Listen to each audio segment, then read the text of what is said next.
Welcome to Olympus. I mean, the Olympics. Ever notice how those two words sound kind of similar? You probably did. It's no secret that the Olympics originated in Greece and was named after the great palace of the gods. Ancient Greek mythology has a huge influence on our modern day language, probably more than you realize. Sure, everyone knows about Achilles' heel and Icarus and Pandora's box, but you know that a lot of our medical terms also derive from Greek mythology? For example, Mania was the goddess of death and insanity. Today, I'll be telling you three stories and how those three stories affect our modern language. Those three stories are about the words echo, narcissism, and mentor. By the end of my speech, you will know a little bit more about how deep the influence of the Greek mythology of our language truly is. So let's hope Poseidon smiles kindly on our voyage as we make our own little odyssey. The first story is of Echo. Now, Echo was a mountain nymph and a very chatty one. And her story starts like all great Greek stories start, with Zeus being unfaithful. Zeus asked Echo to distract Hera while he went played the lyre with the other nymphs. She distracted Hera by talking and talking and talking for hours. By the time she was done talking, Zeus was gone and Hera was mad. She was so offended by being tricked in such a way that she cursed Echo to never speak again, unless someone speaks to her first, and even then, she can only repeat back to them what was said. Thus, we get the term echo.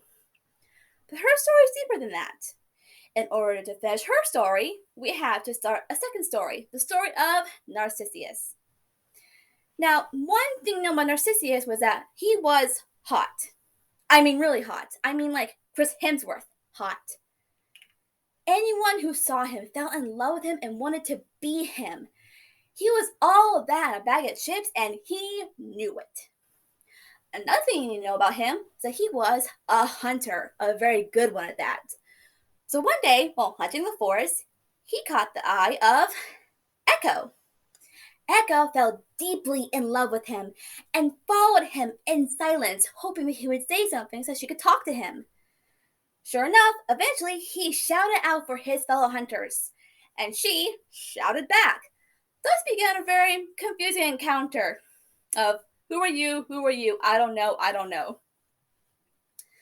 Needless to say, he got annoyed quickly, so he once again called out for his hunting partners. Echo, seeing his invitation, jumped to his arms, and then he pushed to the ground, saying that he could never love a mountain nymph. Heartbroken and humiliated, Echo ran off into a deep cave and starved herself into nothing but a distant voice.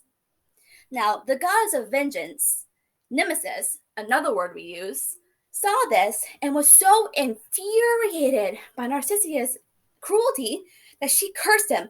So the next time he saw his own reflection, he would fall madly in love. Unfortunately, the next time he saw his reflection was in a lake, and he drowned himself trying to kiss himself. And now, whenever someone likes themselves a bit too much, we call them a narcissist. Our final story is of Mentor. Now, this comes to the story of the Odyssey. Mentor was a very old friend of Odysseus. And when Odysseus went out to fight on Trojan War, he asked Mentor to watch over his son Telemachus. Now, a long, long story short, Odysseus made Poseidon mad, which made him lost in sea for 10 years, because you never make him mad before you go out to sea. 101. After he wasn't gone for a few years, the men of Ithaca thought he must have died, and then started to hit on his grieving wife Penelope. Athena, seeing this and knowing that Odysseus was alive, dressed herself up as Mentor and went to Telemachus to tell him and encourage him to stand up against his mother's suitors.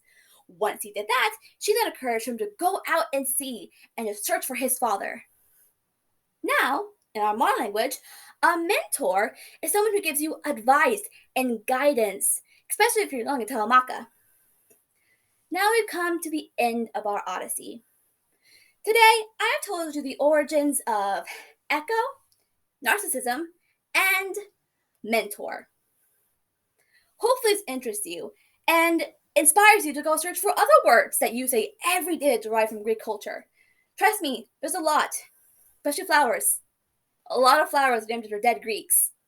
But please, if you learned anything from my speech, let it be this: don't anger the gods. That's how you get turned into a flower.